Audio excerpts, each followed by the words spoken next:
ચુડાસમા રાજેશભાઈ નારણભાઈ.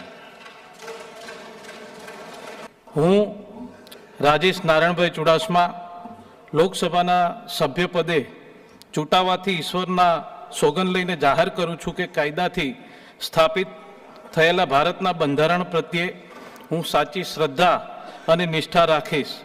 હું ભારતના સાર્વભૌમત્વ અને અખંડતાને સુરક્ષિત રાખીશ અને જે પદ હું ગ્રહણ કરું છું તેની ફરજો શ્રદ્ધાપૂર્વક નિભાવીશ.